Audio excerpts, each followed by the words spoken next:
Welcome to the Storied Motherhood Book Club. Storied Motherhood is a book club of mothers reading stories together while living out our own. Storied Motherhood is an Instagram-based book club with 3 hosts, Ashley at This Joy-Filled House, Amelia at Brave Little Learners, and Jackie over at These Slow Days. In May of 2023, our book club read was Modern Miss Mason by Leah Boden. It was a really fantastic read for our club, and everyone really enjoyed it. Jackie was actually able to, at the end of the month, sit down and do an Instagram live chat with Leah, and it was such a great chat. We actually ended up talking 15 extra minutes. So I am so excited for you guys to listen to this wisdom-filled chat with Leah Boden and Jackie Brown. Hi, mamas. Hi, everyone. Welcome to our Storied Motherhood live chat with Leah Boden. There she is. Hi. Hi. How are you? I'm great. Oh, I look very close up. Hang on. I know, the camera setup. I'm so glad you're here. I'm so glad to be here. Let me just deal with all I can see is the captions. Hang on. Okay. You're good. Anyway, it doesn't matter. I'll just talk. I'm here. Thanks for having me. Okay, cool. Yeah, I'm all good. Yeah. Okay, cool. So you wrote this amazing book that we all read this month here on Storied Motherhood. And first of all, I'm Jackie, officially. I'm Jackie. It's nice to meet you, through video chat. Nice to meet you too, Jackie. And we would love to just hear you introduce yourself and just talk a little bit about yourself as we chat. So, do you hear me? Uh-oh, okay. I lost connection. Hold on, guys. Bear with us. This is going to be an awesome chat, so let's see. Hold on just a second. Okay, so did everyone, I'll just ask a question getting started. Did everyone get a chance to finish Modern Miss Mason? Are you still in the middle of it, or did you not even read this month? Let me know. And okay, so Leah's here. I'm gonna just cancel, and then I'm gonna re-invite her. Yeah, across the pond. Across the pond is hard to connect. That's what Ashley said. Oh, yes. Well, it'll be worth it. Yes, the book was really good. So I think I read it probably about 3 times now, kind of just, heading up the book club this month because it's my turn, and then also gearing up for this chat with Leah. Okay, so I'm going to try to invite her again here. Going to make it work. Okay. Yeah, there's so much. I feel like I'm gone back a lot of times. There you are. I don't know what happened there. I don't know. Maybe. Okay. You good now? I'm all good. Yeah. Okay, good. I mean, I never have issues with Wi-Fi or anything. So maybe it's because I'm so far away from you, Texas. So. But I mean, all my work is with people in the States, Okay. So I have to have a good connection. But anyway, we're here. Totally. We're all here now. We're here. That, yeah. That's kind of like the charm of Instagram lives. It's like the getting there, and then once everyone gets on, it's great. But yeah. It always feels like a huge achievement. Especially when women do them, they always go, "We did it! We did it!" Yes, absolutely. We made it work. Finally. I know. Yes, I love it. Okay, so we just wanted to hear a little bit about you. I know you obviously we know who you are, but hear it from you, an introduction, and yeah. Yeah, sure. So I'm Leah Boden, married to Dave for nearly 23 years. And we have 4 children and 2 adult children, 1 teenager and 1 who is coming up for 13. So almost 2 adults, 2 teenagers. And we have been home educating for almost as long as we've been parents. But we, as you will have read, took a little bit of a journey to discover whether it was, legal in the UK or not. But we've been home educating for a long time now, and I'm kind of in the last the winter, I guess, of that stage of my life. My youngest is my only full-time home educated child. My next one, who's a little bit older, is doing national exams right now, so it's slightly different. He's still officially home educated. So yeah, so and we live in Coventry, right in the middle of England, and our my husband and I have a varied amounts of experience and background with youth and children's work in education, in church, for the local authority. And we're both very passionate about kind of inputting and supporting the next generation, and whether that is through supporting home educators or whatever form and way it comes out. So our life is very full, but we love that. I think anything else I can tell you. I've got my cup of tea. I'm drinking tea while I'm talking to you, so you'll be pleased to know. I love it. Okay, so what kind of tea are you drinking right now? Because I don't know tea. I drink coffee. I just don't do a whole lot of tea. So I would love to hear what you're drinking. It's tea. I don't know. We drink tea. It's just normal tea. What would it be? Maybe English breakfast? Breakfast probably. Tea? Okay. We just drink tea it's like second nature. So you don't buy fancy teas. I mean, some people might, but normal English families would just buy big boxes or bags of tea. Yeah. I guess the nearest thing would be English breakfast, but we just call it tea. Love it. Okay. And you just drink it throughout the day, constantly. So this is my evening brew. Yeah. Oh, I love it. Yeah. I'm a morning coffee person, and then around 2 p.m. I'm okay, I want some cold brew, or I brew myself another cup of coffee. Nice. Some days too much. I need to cut back some, but I love it. It's awesome. No, it is good. Yeah. Coffee is good too. So I've been following along on your Instagram, and then I've been listening to your podcast a little bit, and I love how pretty much when I see your stories, there's some sort of nature, you're taking some sort of video or photo in the park for your daily walks, and I love seeing that. It's just such a awesome thing to see on my feed. And your Words With on Wednesday has been really great. So what inspired you to start doing that Wednesday podcast for Wordsworth? I mean, I pretty much can throw poetry into anything. If I have an event, I generally start with poetry. I just love reading and writing poetry. Poetry is a big part of my life. Yeah. And I know that some people, it's not like that. It's not second nature to them. It's not something that they saw their mother reading like I did. And so I thought I wanted to build the podcast anyway. I wanted to add another aspect to it because it's just sometimes nice to have an extra thing in there. But I don't have the capacity to do more interviews or long conversational stuff. So I thought, you know what? I listen to a few poetry podcasts that I love just to pop on, or I've used them with my children over the years. And as part of my Charlotte Mason box course, a few years ago, I did put on there a 12-week, 12 weeks with Wordsworth, I think I called it. Okay. So I thought, well, why don't I start putting some Wordsworth poetry out there? So started it 9 weeks ago, I think. I think tomorrow will be the 10th poem.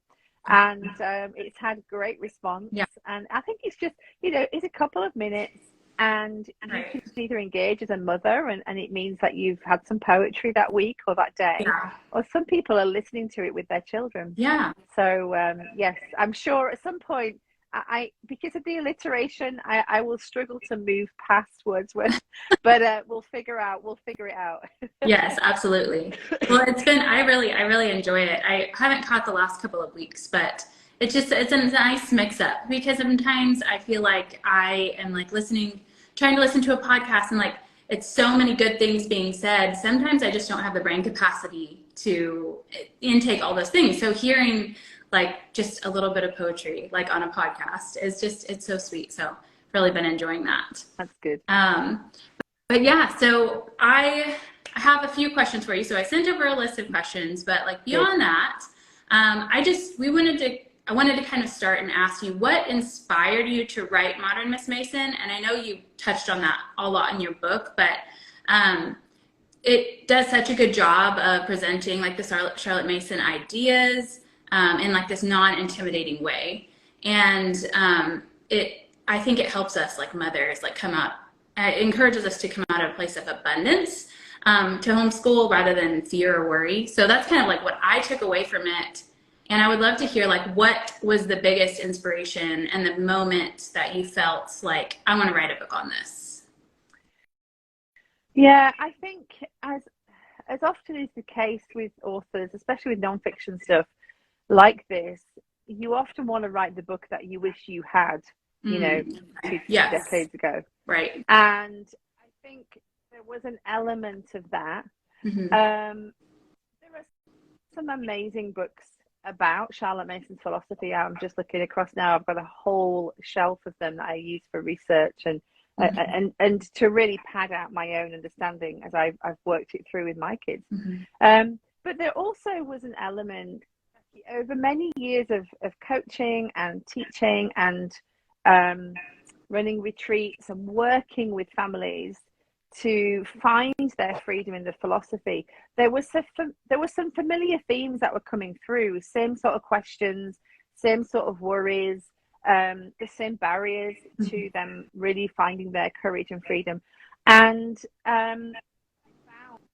as I started to work through those things with individuals or just with workshops, there was a response that I thought, you know what, I wish this could go wider, because I think this is helpful.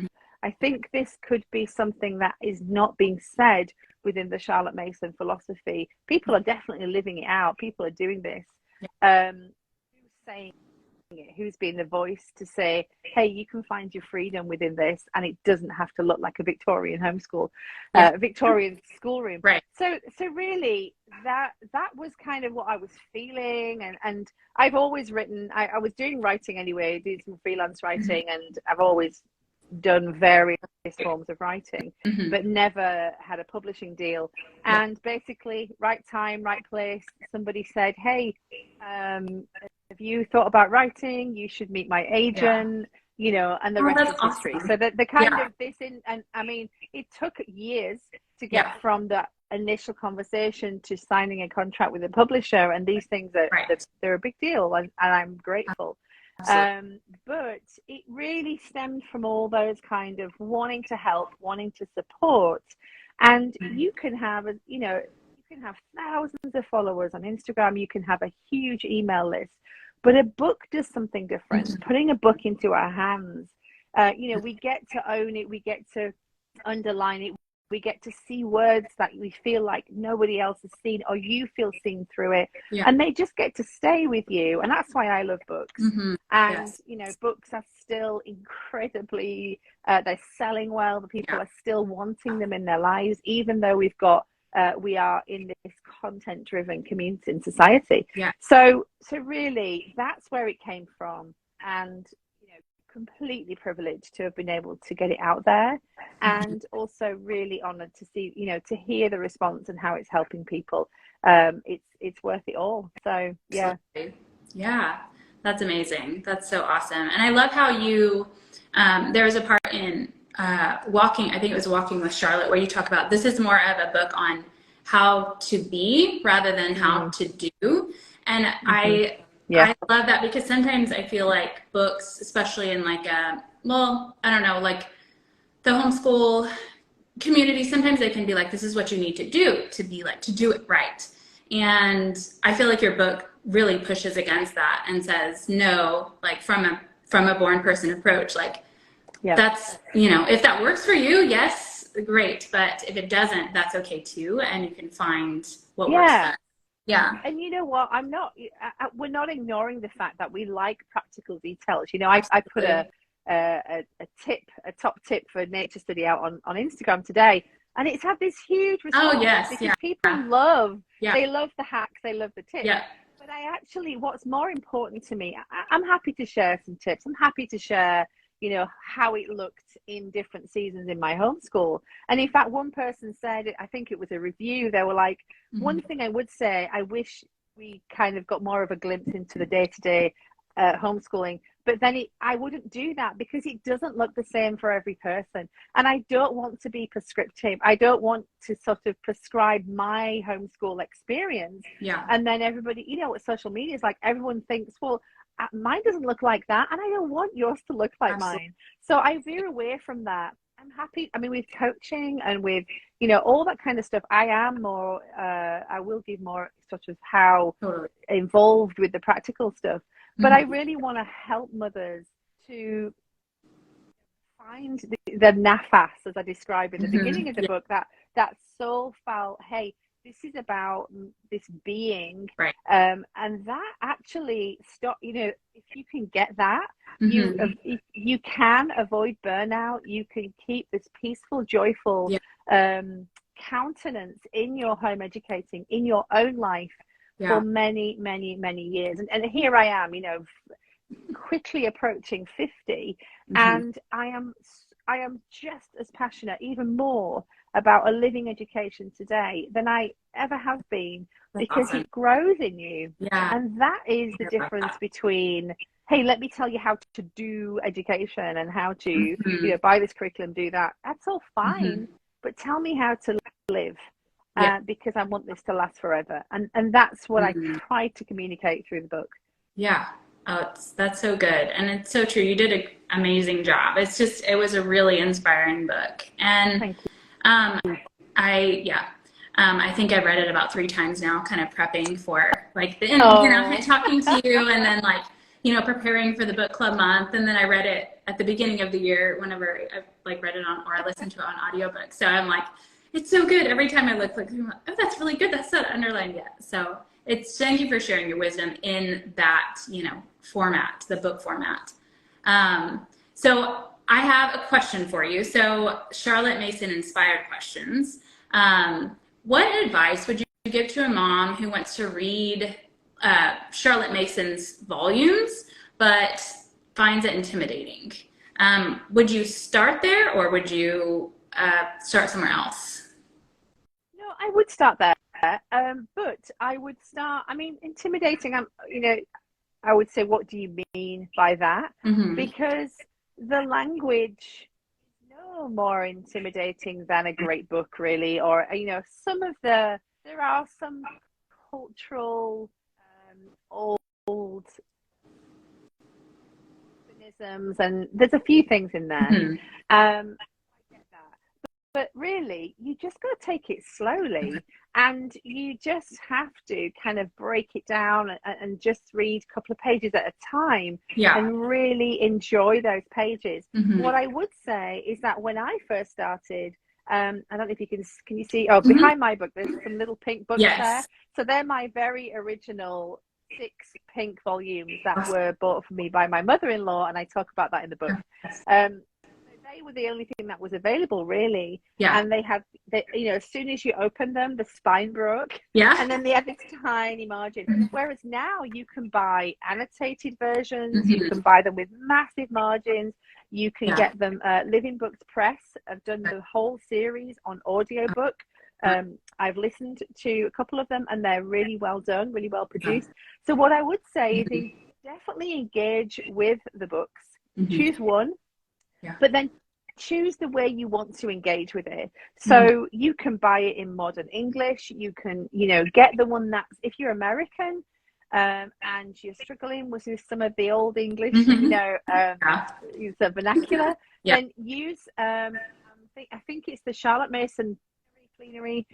She has produced, Rachel, I can't remember her last name, Rachel somebody. She has produced, at the moment, I think she's got volume 1 and volume 6, and I've got them. And they are annotated, so she explains what all those things mean, and they've got huge margins so you can take notes. Get something like that, like make it work for you. Don't worry about, don't feel like, oh, it's cheating, or it's, you know, I'm not doing it properly. No one cares about that around here. Get what works for you. Just find one book. So what I would recommend is, if your children are under 9 years old, I would start with volume 1, because that is written for parents of children under 9 years old. What you have to keep in mind is that was Charlotte Mason's first book. And over 3 decades, almost 4 decades, she was writing. I mean, she was a prolific writer. Yeah. So the sixth volume is almost covers the whole story arc of her life and her work. Okay. So I would delve in. 1 and 6 are just brilliant for philosophy. I mean, you know, they've all got their own reason for reading, but there's no need to be intimidated by them. I think you've just got to break it down, do it slowly. Another tip is read it with somebody else, just like you do here. But just one other person, say, hey, I really need some accountability with working through one of these books. Would you like to read it with me? Even if it takes us all year to read one, it's fine. So there's a few ideas, but there's no need to be intimidated. I would just think, take it really slowly. Have a little dictionary next to you if you need to. I mean, I used to have to look, even now, sometimes you reread bits and I'm like, what does that word mean again? Like, you know, I have to put it in the notes. So you just have to recognize the culture and the century it was written in, but understand it has so much to say to us today. Absolutely. Awesome. That was great advice there. And I think from like, because I read your book in January, I listened to it and I was like, oh, I want to start the volumes. And I think it kind of gave me that, like, because my introduction to Charlotte Mason was through social media.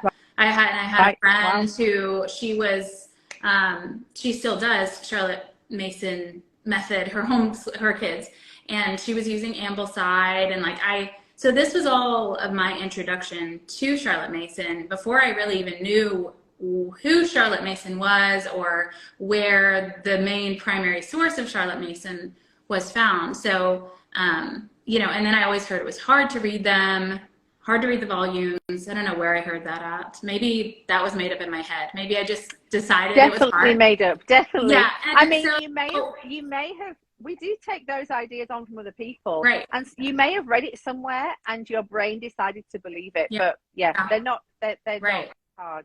Yeah.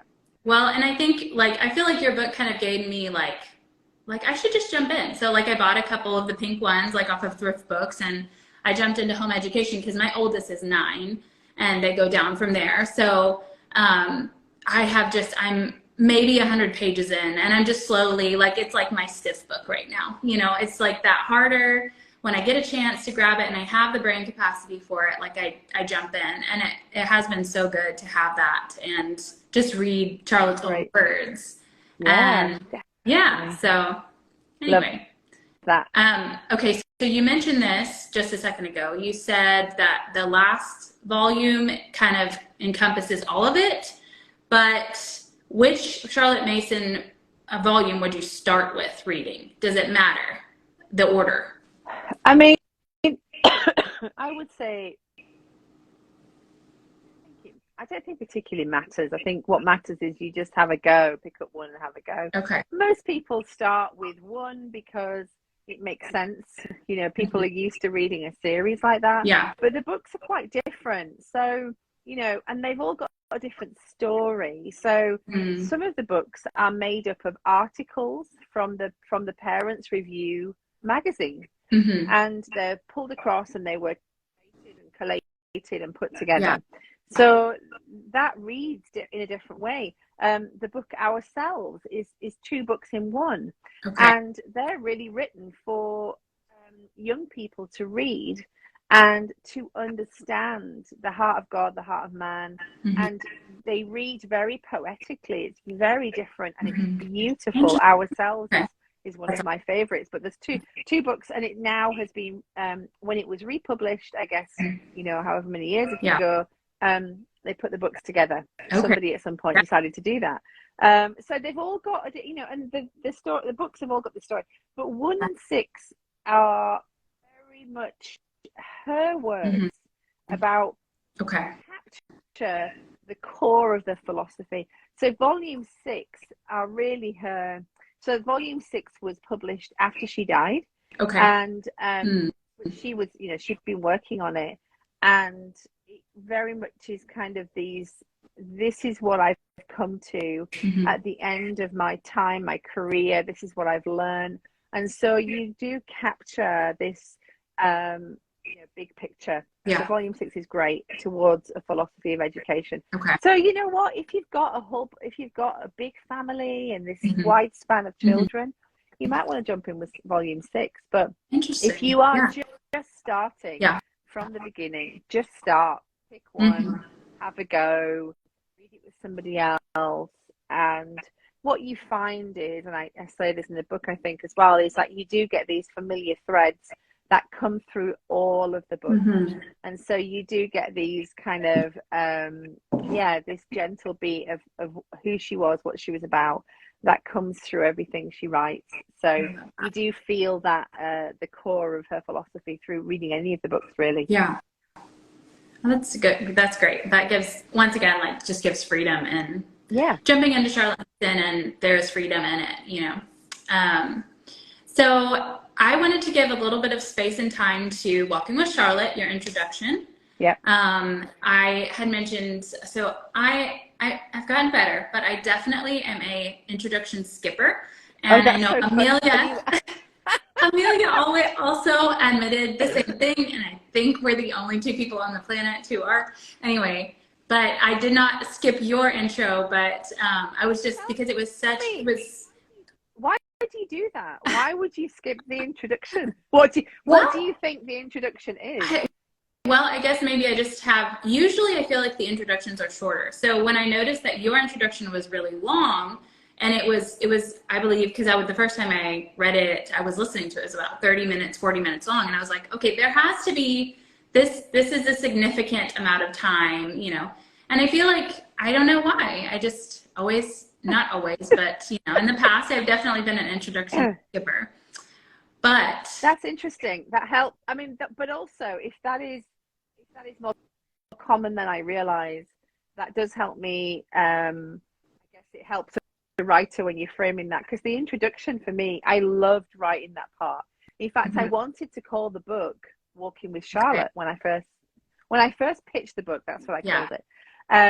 But we obviously, Modern Myth Mason was the right thing to go for, and we put that into the first part of the book, and we ended up calling it the introduction. But that really was the scaffolding of the book for me. It was, the idea was to help people. Okay, let me just build this around you, and then let's dive in. And so, telling a little bit of my story, telling the story of the origin story of St. Louis and all those kind of things. That's the introduction, right? I'm forgetting where everything's put. Yes, it is. So, but I'm glad you did read it. So well done. I did read it. Yes. Well, and it did. There was a couple of people in the club that mentioned, either in our club chat on Band or in the comments on some posts, like, that they were brought to tears at the end of the intro. And I totally feel that, because it was so, the way it was written, it was so inspirational, and it really did, like, set you up for, like, digging into each of the chapters. And it was a really, really, it was so inspirational. And so I have a couple of things that you said that I wanted to mention. I think you mentioned Nafas earlier, and that is such a wonderful, like, way to put it, is like, you know, our freedom, like, lies with the home cooks, with the ones that, like, they have the energy, the intimacy, the feeling, the atmosphere, you know. And I think that was just so beautiful, because it's something that so many of us as moms can relate to. Just being those people, those main people that are, you know, we're homeschooling, we're doing chores, we're making the food, like, we can create that energy and that nafas. And that was really beautiful. And it kind of takes it away from this idea of specialism and experts. You know, you have to be, and you'll get some people go, oh, you home educator, you a teacher, have you got, you know, have you got an MA in education? Like, no. But actually, the idea of nafas, is this the soul of the being of actually, if you keep living this and keep encompassing this philosophy, it becomes part of you, and you don't even know you're doing it anymore. And I think when something is, you know, you start off intentionally, you start off with great intentions and plans, and you're studying, you're looking at the methodology, but then rhythm is such an important word to me, and you add those rhythms in, you keep acting in a certain way, and then it just becomes part of who you are. Mm-hmm. And this is the whole trust element. You know, Charlotte's like, parents need to trust themselves more, Totally. and we should trust our children, Mm-hmm. and we need to trust the ideas within the heart of the philosophy. And that's where that soul, that breath, that nafas comes from. I love that. Yes. Yeah. Trust ourselves more. Yes. There we go. Yeah. It's so true, though. I do need to trust myself more. You do. So, chapter 1, I can't remember the title. I meant to write the title. Raising Humans. Yes.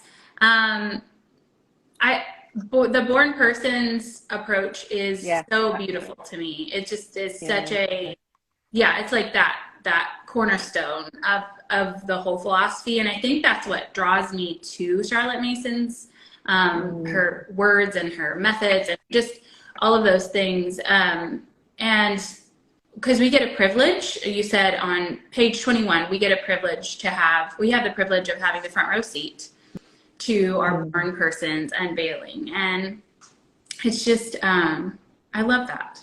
Anyway, yes. Do you have anything to add with born persons? I mean, it's core. It's so important. When people say to me, where do you start with the Charlotte Mason philosophy? I say, well, tell me what you believe about children and what do you believe about education? And so, you know, if you think a child is this empty vessel and that we get to fill them up and to make them who we want them to be and little mini versions of us, then that will then impact your raise them, how you educate them, you know, what you add into their life. But if we view them already whole, and we get to observe, partake, walk alongside as they unfold in their amazing lives, if you believe that, it just changes everything. It turns everything upside down. Our educational approach, how we love and nurture them, and not only our own children, you know, I talk about this, but how we view children generally. Right. And I think the world needs more people to view each other's children as born persons. Absolutely. Even if they're struggling, even if it's hard, that actually they're real people and they are amazing and brilliant. So yeah, it's so core. And I think it was so important to be the beginning of the book, the first chapter, that actually we are raising these whole human beings, and this is where everything starts from. Absolutely. And this is just like your own opinion, do you feel like, since that was kind of Charlotte Mason's core, and in a time like the Victorian era when children were like more, you know, speak when you were spoken to, and they were not celebrated as much now, do you think that maybe that's why her philosophy really took off in the 1800s? Yeah, I think probably that was part of the power of her voice in that time, was that children were they were seen and not heard. There was this polarization of wealth. So if they were underprivileged and poor, you know, they were just kind of learning the basics and then going into the home trade or the family trade, or going down the mines. And if they were wealthy, they were given this no end of opportunity. But still, it was very controlled by either money, circumstance, from adults.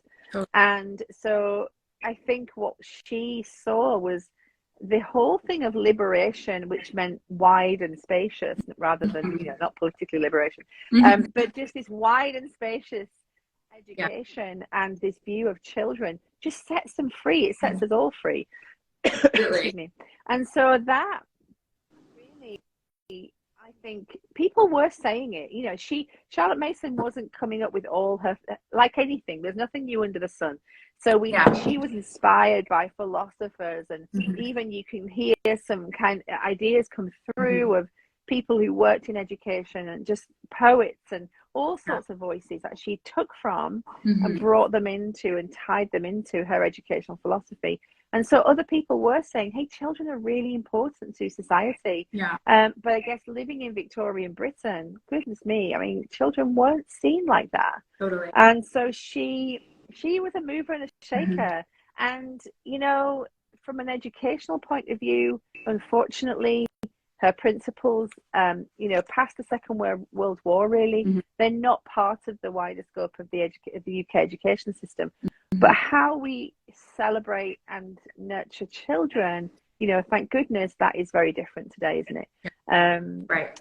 Yeah. But for us, as home educators, because we've got these 3 instruments of education, mm-hmm. we tie it into everything. So it's not just about nurture, celebrate children and then send them to school. Mm-hmm. We see it as holistic, don't we? And so that's a privilege. Absolutely. Yes. I don't know if I answered your question there. I was just like, do you have anything else to say about born persons? That's it. And I think that's beautiful. Always. Wonderful. And yeah, it's such a beautiful part of Charlotte Mason. So in chapter 2, laying foundations, there was one point where I really love how you define, because I hear this not loosely, but I hear the quote, education is what is it? Education, my brain is blanking, a life, a discipline. Atmosphere, discipline, life. And like, I love how you defined, atmosphere and discipline, and then you come to life and you're like, a lot of the time, this is actually confused with everything being educational.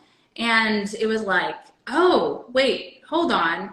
Maybe that's not what Charlotte Mason meant by life. She meant living, organic.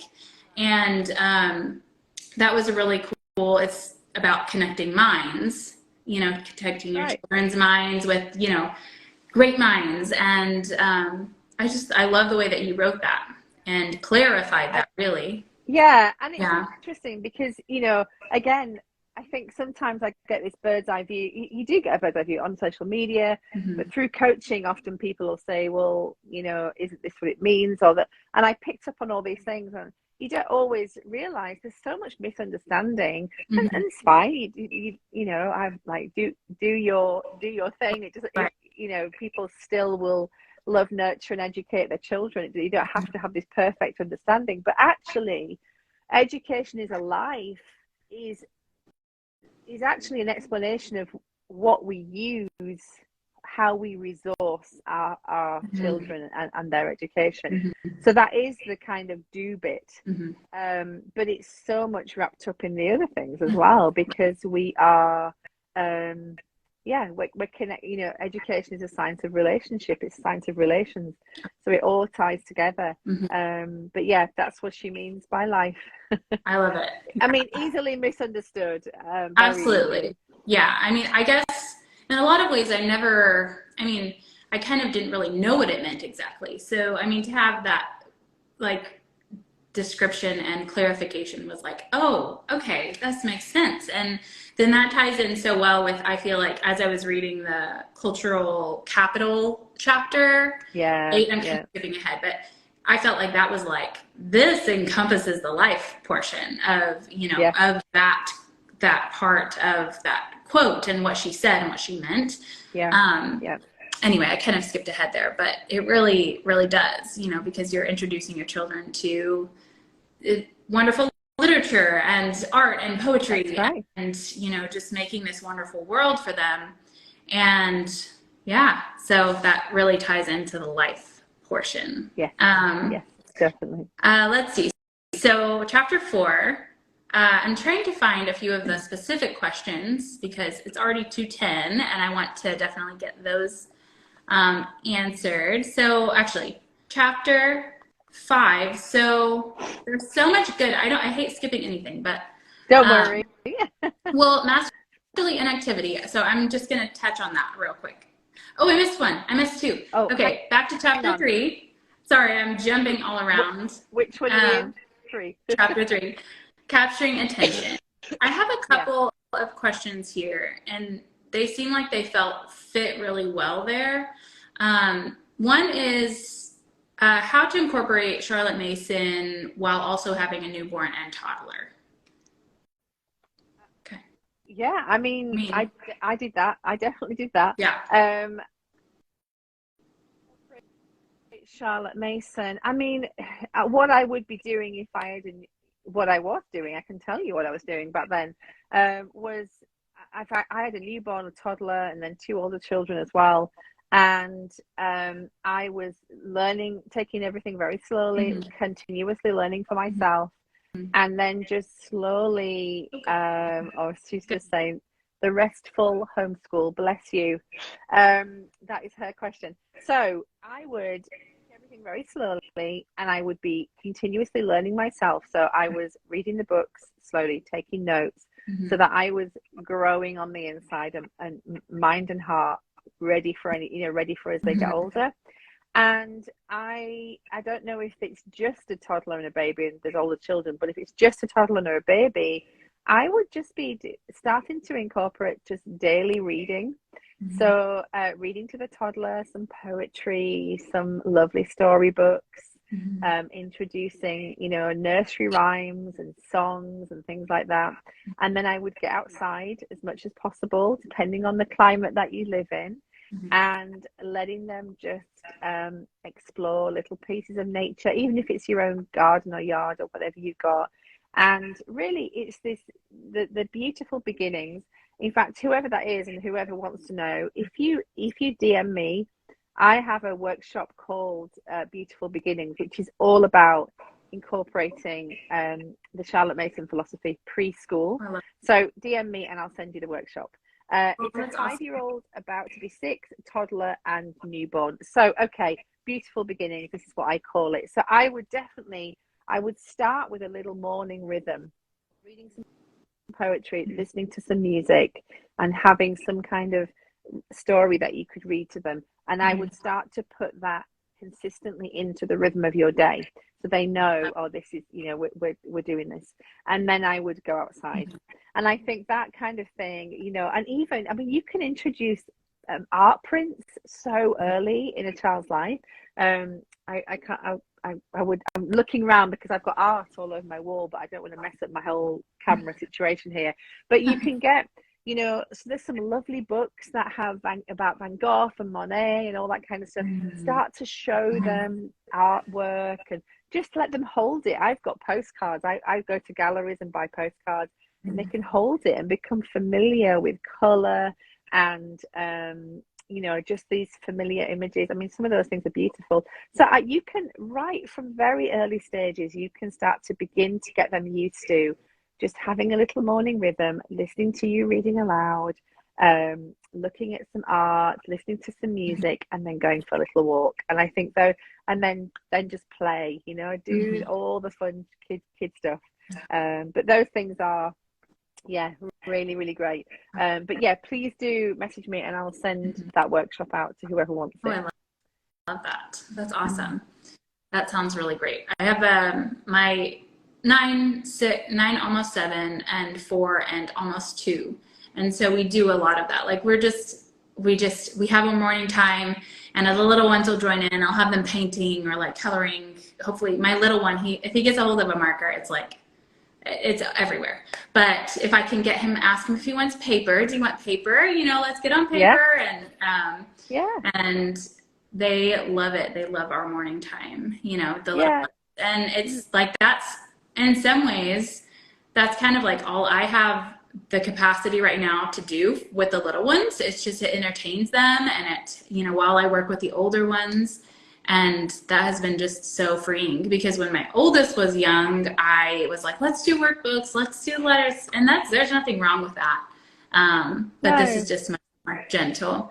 I mean, so. There is sometimes there's some confusion, because within the Charlotte Mason philosophy, Charlotte Mason's general advice for formal education, which generally means things like, doing copy work, asking for narrations, that kind of starts around 6. So people are often like, but my child wants to start early and I want to do stuff early. Like, it's fine then, do it early, but don't force anything. So I remember, because I have 4 kids, the younger 2, when they saw the older 2 working, they were like, where's my work? Where's my books? Up at the table. And some of you may experience this. Somebody's giving you a 15-minute warning. Thank you. But those kind of, I would say, just go with the flow. If your child is eager and they want to start picking up a crayon and doing letters and numbers, that's fine. You don't want to stop anything, but you don't want to. Yeah, I'm happy to go a bit longer if you guys are. I don't force anything. That's what I would say. There is this kind of formal, this kind of glowing age of 6, but time we know. I mean, my friend she's done some deeper research into the PNEU programs after the Second World War, and they started like preschools, Charlotte Mason preschools. They were doing more intentional stuff, but I would say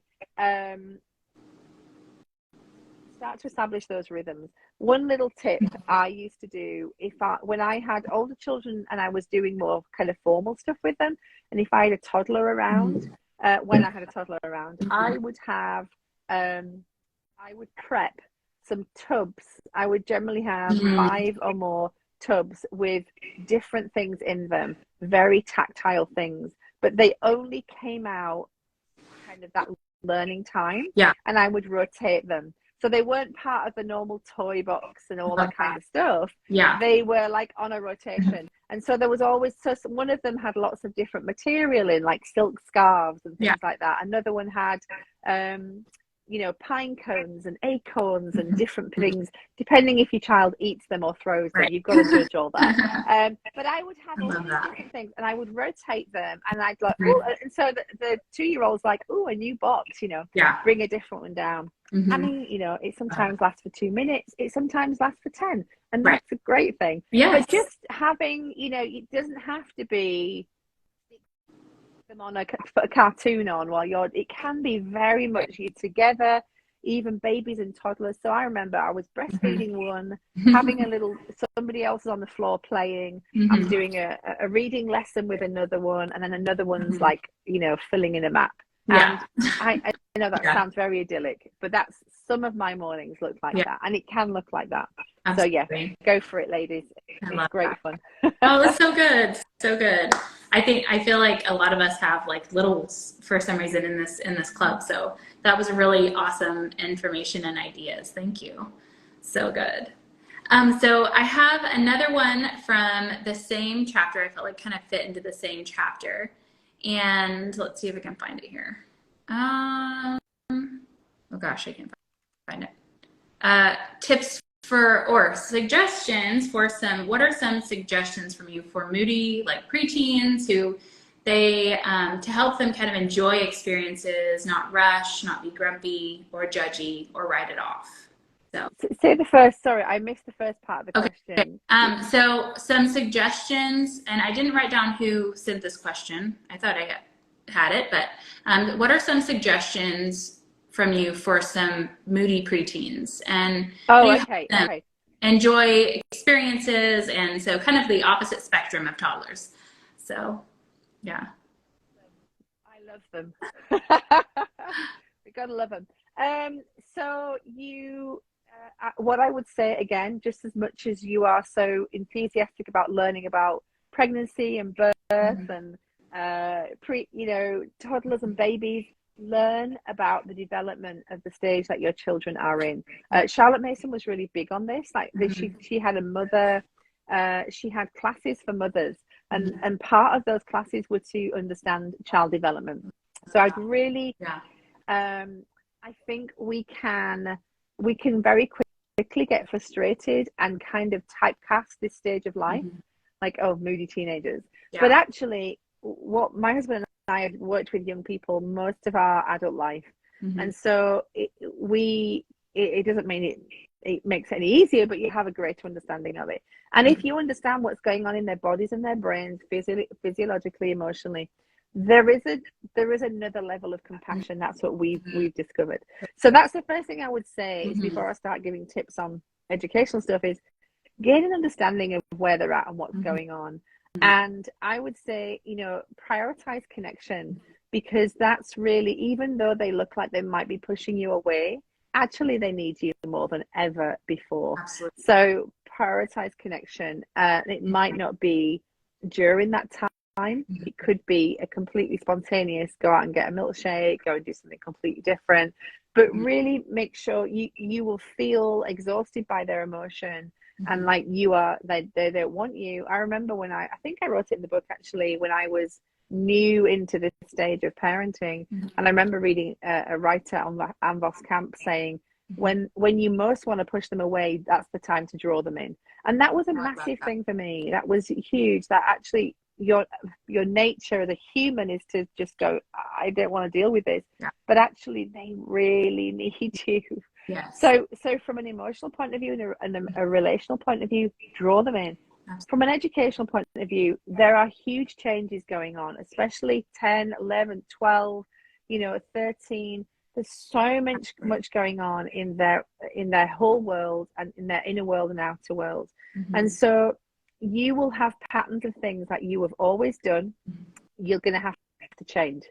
And there'll be, and I remember just hitting this going, oh, okay, these nice romantic morning times, these idyllic kind of things that I'd set up and I was doing over and over again, they're really not working for this child. So a few things that you can do, there might be a season where you need to come alongside and do more, be more of a co-worker than I think somebody's, I'm just going to plug in. I think somebody's already said this about the babies and the smaller children. This kind of stuff works great with neurodivergent children. And so does this tip for if you've got neurodivergent children who are teenagers and older kids. Think of yourself as a co-worker.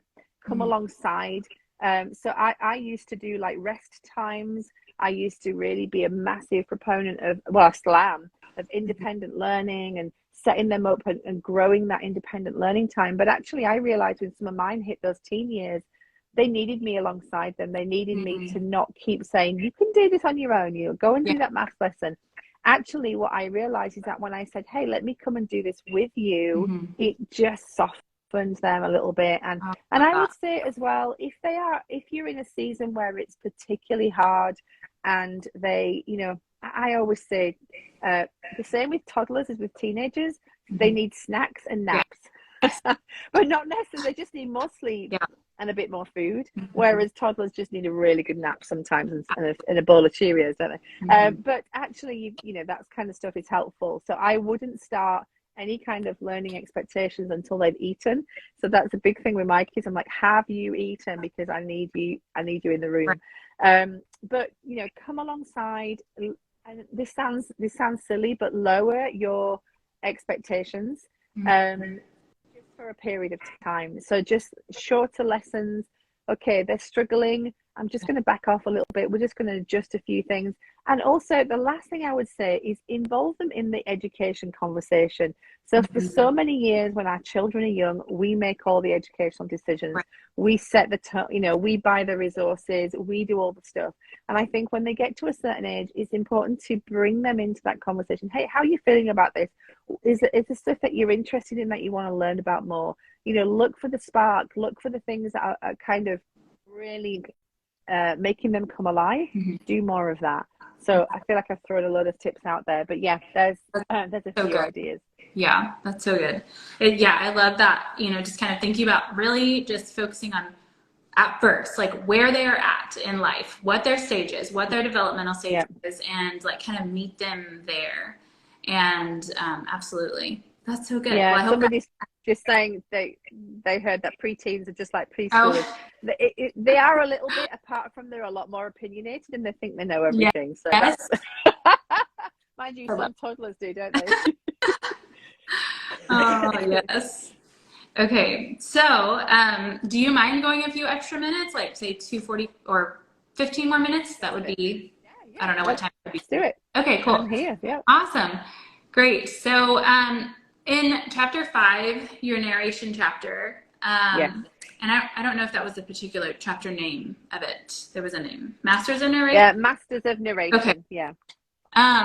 And Jill from the club asked, what is the difference between recitation and narration? She was kind of confused on those two things. So can you give some clarification for that? Sure. Awesome. I mean, they're completely different.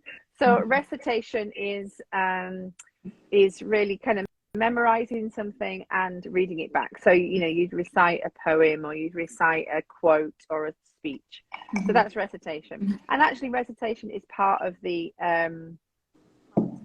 so the rhythm of a Charlotte Mason education, but it's not like a classical education. She talks about reciting for delight. So I love that. Yeah. So, you know, we memorize to add to our mind gallery and our, you know, the content of our soul. What narration is narration is so so key to a living education. I mean, I would go as far as say it is one of the, you know, it's the most important thing in the methodology within the philosophy. So what narration is this is where you are giving the child the opportunity to make that knowledge their own. So, I mean, if you read the chapter, you can the illustration I give about the table and the food, you know, and the difference between spoon feeding our children and then letting them eat, and then and they get to have an opinion on it. So it's all in there. You can have a read that again.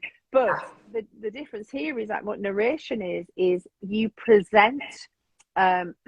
You read a story, you might look at a piece of art, you might listen to some music, you might look at even a view in nature, and you ask the child to pay attention. You're only going to look at this once, or you're only going to read this once.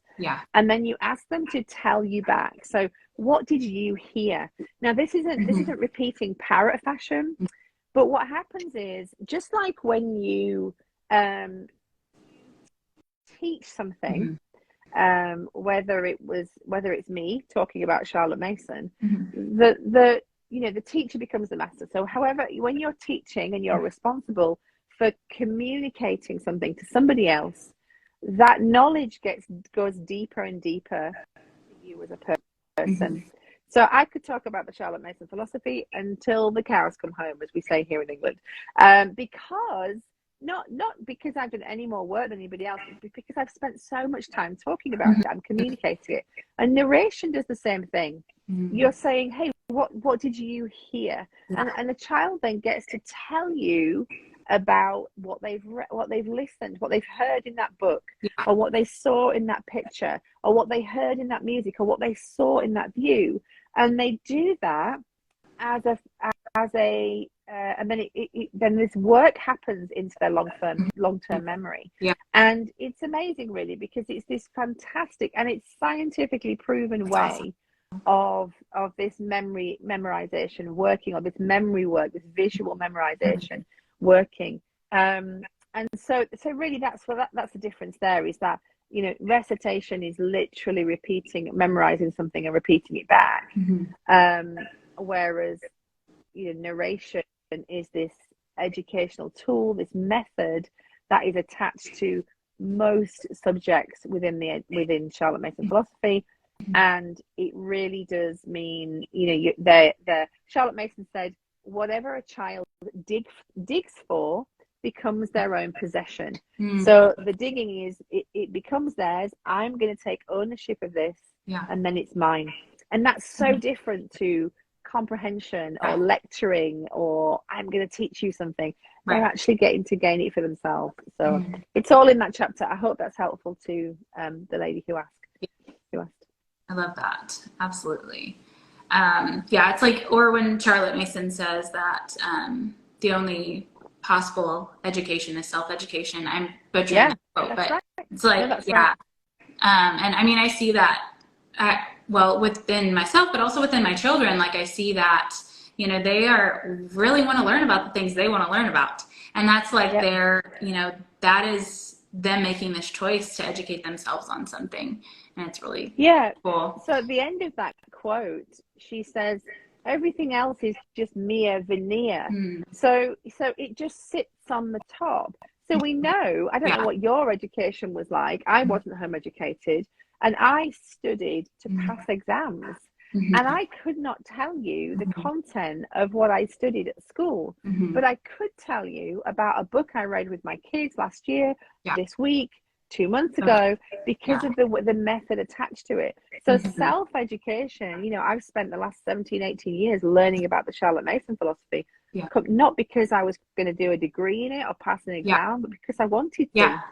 And so basically she said self-education is the really the only real form of education. Yes, there are many others. Yeah. Yes, we'll spend time on others, but they'll just sit on the surface and they'll leave. They'll just leave.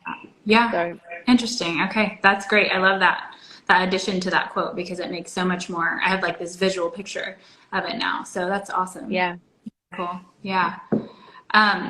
Okay. So let's see. So living books, I feel like that is, one of the first things that I really even heard about Charlotte Mason was like, oh, living books. And which is like wonderful because it's such a great place, to start learning about Charlotte Mason. But I think with living books, like I have, my question is on here, what are some of your family's favorite read alouds? And I know that you, if you don't want to share specifics, maybe you could share genres or like types of books that you guys particularly like, or you particularly like. Yeah. I mean, there are so many. I mean, we're sat in we're sat in my part of our lives. There are just like lines and lines. This whole would be lines and lines of books. So shelves and shelves of them anyway.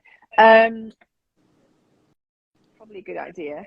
So we love biographies. They are amazing because so much of what Charlotte Mason talked about when we read, especially history, is that we're not reading to learn about facts and dates and lists of things that happen in history. We read history to learn about people, to connect with heroes in the faith, to connect with people who did great things or not so great things, but to be able to learn about people. That really encompasses the whole idea of education as a science of relationship. So for us, we always have got a biography on the go. We always have done. I've loved reading them aloud, and I always generally at a certain stage my kids will be reading one all the time. So biographies are fantastic. You can read about scientists, explorers, missionaries. I mean, there's just everything there, authors, poets, there's just tons. So I have a lot of those. We love reading living books about children from across the world. So stories of, and that's a great way to learn geography as well. So various books about children who live in different continents, different countries, and they're fantastic. So we've read lots of books like that. I mean, there's some just real classics like, Chronicles of Narnia and those kind of wonderful books. And, a child always gets into The Hobbit at some stage of their life. Just great language and really brilliant storytelling for children. We love poetry. To this day, we read poetry every single day. I read read a poem. I try and I try and stick to one poet for a period of time, so my kids get to know the voice of that poet. That's always a big favorite of ours. I mean, we just read so many. So I think, and it's great once you know what you want to study with your children, you're then looking for, okay, how are we going to resource that? The sun's just setting. Hang on. I can see the sun. If the sun is setting in England, and it's right in my eyes, hang on a second. You're like glowing now. So I'll be squinting all the way. Once you know what you want to study, then you can look at how we're going to do that and how we're going to resource that. And it's the first thing I always do is look for great books that can help us understand it. So there's some brilliant history books. I mean, we love, in the history of Britain, there's a brilliant author called R.J. It's either R.J. or J.R. No, it's R.J. Unstead. And he's a great, I mean, he's died now, but a brilliant British history writer. And he really wrote with children in mind. So brilliant. Somebody's asking about poets to start with for little ones. Sorry, do you mind if I answer that one? There are loads of fantastic ones. I would look at A. Milne, the Winnie the Pooh stuff. His poetry is fantastic. And some of Robert Louis Stevenson's books, Charles Garden of Verse, not all of them. So I would read through that with a little bit of discernment. Have a look at that before you read them.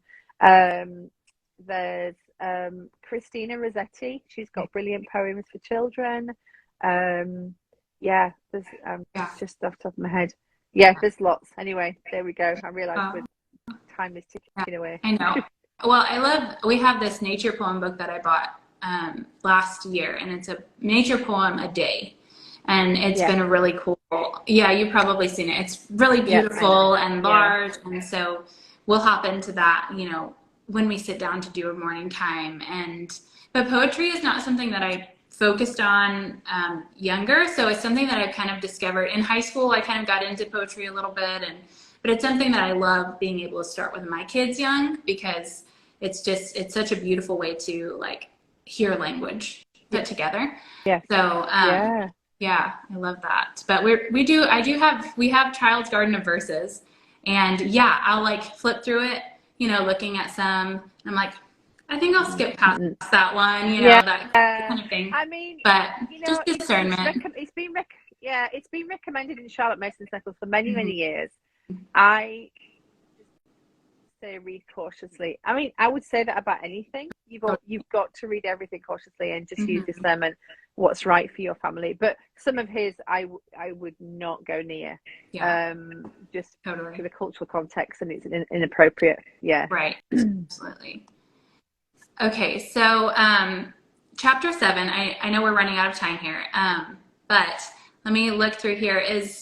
So with chapter 7, your mom's poem was beautiful. I love that you included the poem by her.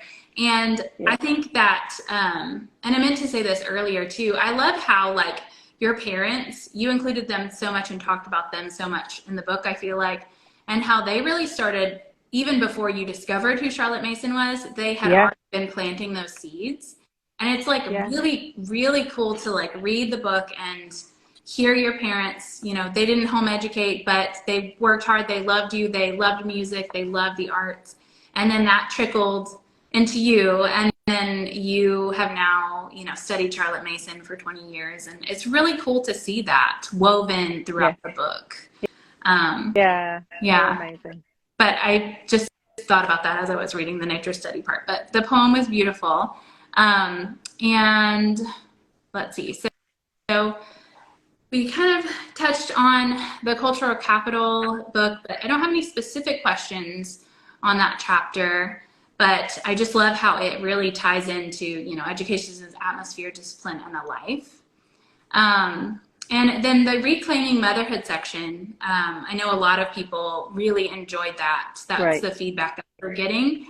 And I really enjoyed it. Like, I think the first time I listened to the book, it was like in chapter 9. It had been a morning, and I was like, I was listening to that chapter 9, and it really helped me kind of recenter that I need to take time for myself, and even in little tiny slivers of time,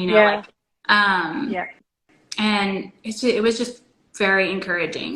So for chapter 9, and I think in that as well is that because culture is so much about, I guess the culture is so much about me time and saturating yourself. I feel like sometimes we feel like we need to take a weekend off or have a long break, but that's the reality is we just don't get to do that. And so I think part of why I wanted to write some of what I did in that section was about this. You can tie in these rhythms of rest into every single day. And I know that, it can feel like, again, a little bit idealistic, but actually, even in the midst, I think if you get away from this perfection mentality, and that even when there's dishes and laundry, you can just pour yourself your favorite cup of coffee, sit down on a chair, and just, read a poem or open a book or do something, or pick some flowers from the garden, put them in a little vase, just do something that is a rhythm of rest. And I think that's what I've learned to incorporate from when my children were babies. And it's a habit now. Like, okay, this feels chaotic, but I know at some point this evening I'm just going to make sure I carve out 10 minutes to sit and do this. And so having beauty around you, it's not perfect, but beauty isn't perfection. But having beauty around you, art around you, flowers if you can, just I sometimes will just pick wildflowers Yeah. from the hedgerows and put them in a bud vase, and I love that is, it does something it. to the inside of me, and it means, yes, I come back to the reality of my life and my home and my chores Mhm. and my all the stuff, but Yeah. for what I put in my soul and what I put in my environment. And so Absolutely. we can work on that, Yeah. and we really can. Yeah. I feel like that does for me when I invest in myself, or when I planted on the side of our house. We have a little like side yard area, and we have a front yard garden, but we have a side yard. And I was like, I'm just gonna leave that for flowers so that I can Yes. go cut and like have fresh Yes. flowers through the summer. And I Good. was like, I don't need the pressure of like planting any like squash over there or whatever. I just No. need some flowers. And those little things that when I pour into myself, or even if it's just quiet time with the Lord, like in the morning, like those things spill over into the atmosphere. Absolutely. And I just it was such a good recentering kind of on that. And I love how you just set aside that part of the book to really pour into us, like, no, Yeah. create those like rhythms of rest. Yeah. It's really cool. It's so important, because, and I know it's the last third of the book. Maybe it should have gone at the beginning, because actually, if these things aren't right, we get burnt out, exhausted, just mothers who are done, and Mhm. they might go through the motions of homeschooling, but actually, we go back to that whole thing of nafas, is that if you Mhm. can put this soul rest in place and these rhythms of rest, and become who you see yourself Yeah. as, and bringing the tone to the home of joy and peace, then Mhm. this stuff of homeschooling will flow out of I that. love. And that is so much, so beautiful to Mhm. work with. And actually, it creates longevity in Mhm. as a home educator. And I am definitely a testament to that. Yeah. Okay, so I am looking at the time, but I was really hoping that you wouldn't mind reading Dear Charlotte, the poem at the end Yes, to us. And then of course. I would love for you to mention the collective and talk about that for a second or Thank however you. long. Yeah. Thank you. Thank you. Thank you for hosting this so well. And this Aw. has been amazing. Aw, I've I'm loved it. so, I've really loved it. well, thank You you. guys are a great community, and it's such an encouragement to an author. So keep doing it. It's Aw. amazing. Well, thank you. Okay, so this is Dear Charlotte. This is the poem that I wrote while standing by her gravestone in 2021. I visited her gravestone many times, Awesome. and this was a particular day when I knew it was for the book, and I knew I had to do this. So, Dear Charlotte, May 5th, 2021, Ambleside, Lake District. There were celandines on Kit Kit's gravestone today, dandelions on yours, a seeming reflection of how we've come to know you, choosing to see and celebrate the beauty in others, whilst you linger where seeds disperse and longevity becomes deeply rooted. That's why I'm here, along with many others, moving the work on, tilling the soil and reaping the reward. I read the inscription again. She devoted her life to the work of education. I felt my lips mouth out the words. I'm carrying wildflower seeds in my pocket. I dug dirt with my hands and sprinkled small sand-like grains into the soil in the gap by your grave. I raked with my fingers, and then the rain came as I drove away from Ambleside. Maybe you'll enjoy aster, cornflower, or yarrow this summer, or maybe the seed will settle and wait. I'm sure you'd grade this as glory, because good things grow slow, go deep, down deep, and reproduce. Dear Charlotte, may your legacy live on in the lives of those who sow. Thank you so much. It's so beautiful. Thank you. Mm-hmm. Thank you so much. So, And the collective. Yeah. Mm-hmm. I would love to hear about it. Thank you. So there's three key things that I do over at Modern Miss Mason to support you finding your freedom within the Charlotte Mason philosophy, and they all begin with C. I did see there was another alliteration fan in the room tonight. first one I do is coaching. So I do one-on-one coaching specifically to do with home education and the Charlotte Mason philosophy. The second thing, I host a conference every July, and you can stream that live. You get a replay, or you can come in person if you live in England. And the third thing I do is the collective, and the collective is everything else under one roof. So it's a membership. And within that, we do 4 live things a month, not a week. That would be crazy. 4 live things a month. I do a monthly workshop, which is brand new, fresh content to help equip you as a homeschooler. So I don't share that anywhere else apart from the collective. Second thing I do is a group coaching session. So we gather questions throughout the month or things that people are dealing with, and we come together. So it's not just about me giving answers and solutions, but we share from each other's stories. So that's the other thing we do. The third thing we do is a book club. So similar to what you're doing here, we read 1 book over 2 months. So over a year, we're reading 6 books. And they're things like Annie Dillard. We've just read The Keeper of the Bees by Jean Stratton Porter. So we're doing some really amazing stuff there. Awesome. And then the fourth thing I do, which is really fun, is something called the Bronte Room. And that is a co-creating, co-working space for people who just want to bring their writing project, their journal, their commonplace books. Some people bring their craft with them, and we just jump onto Zoom, and we set like a 25-minute timer, and we do some work, and then we have a break, and then we do some more work for 25 minutes, and then we share what we've done. But we've got people writing novels and writing books in there. I mean, it's just amazing. Cool. So really, that is a place where I'm resourcing people who want to write. So yeah, they're the 4 things. We've also got, it's a community page. So it's great. And my family have just walked in the door, and they're dancing in front of the camera to try and distract me. I love it. It's a good job it's coming to an end. They're cheeky. Well, thank you so much. I've really enjoyed chatting with you, and I know everyone else has really enjoyed listening in and reading your book. It's been so good. We still have some more time in the month to read, but thank you so much. We really appreciate you. Amazing. Well, thank you for your support. Thank you for reading, and thank you for having me on. It's been a pleasure. Awesome. Have a good day or good night. Bye. Yeah, you too. Bye.